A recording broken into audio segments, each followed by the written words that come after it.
Habari ndugu wapenzi watazamaji wa Anga TV, karibuni katika kipindi chetu pendwa cha afya ya kinywa na meno. Daktari wako si mwingine, ni mimi yule Dr. Godrav Japhet, nayepatikana Ukonga Stakishari Banana. Leo tunaanzia wapi? Tunaanzia kujibu komenti za wapenzi wetu wengi watazamaji waliokuwa wakiuliza ni sababu zipi daktari zinaweza kupelekea harufu mbaya ya kinywa? Swali: je, ni sababu zipi zinaweza kupelekea harufu mbaya ya kinywa? Majibu yake ni kama yafuatayo.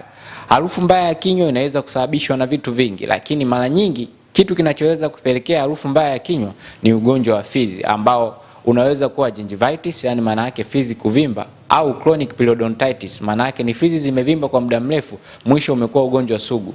Kwa hiyo inakuwa tunaita chronic periodontitis na mengine mengi magonjwa ya fizi. Fizi zinaweza kupata ugonjwa kwa sababu zipi? Fizi zinaweza kupata ugonjwa kutokana na watu kutopiga mswaki kwa ufasaha, au kutopiga mswaki kabisa, au kutopiga mswaki kwa kutumia vitu vinavyotakiwa kupiga mswaki, yani vitu ambavyo kitaalamu vinashauriwa. Mfano, kuna watu wanapiga mswaki kwa kutumia vijiti. Watu hao wanaweza kujiumiza na vile vidonda vikaleta hata harufu mbaya, kwa sababu pia vinaweza vikatunga usaha na mambo mengine. Lakini pia kuna mtu apigi kabisa mswaki, kwa hiyo yale mabaki ya chakula yanakuwa yanabaki mdomoni, yanaharibika, na mwisho wa siku anakuwa anapata harufu mbaya.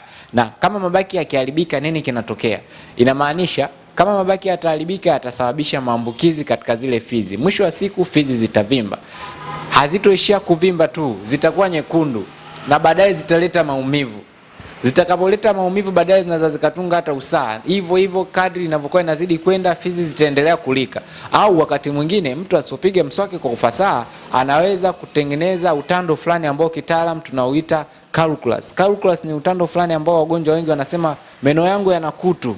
Ukikuwa unamwangalia mgonjwa unaona kuna rangi fulani au layer fulani inakuwa imejitengeneza katika meno ambayo inakuwa kama kutu. Basi layer hiyo ndo chanzo kikubwa sana cha wagonjwa wetu wengi wanaokuja katika kliniki zetu kwa ajili ya kuweza kutibiwa complaint zao za kuwa na harufu mbaya.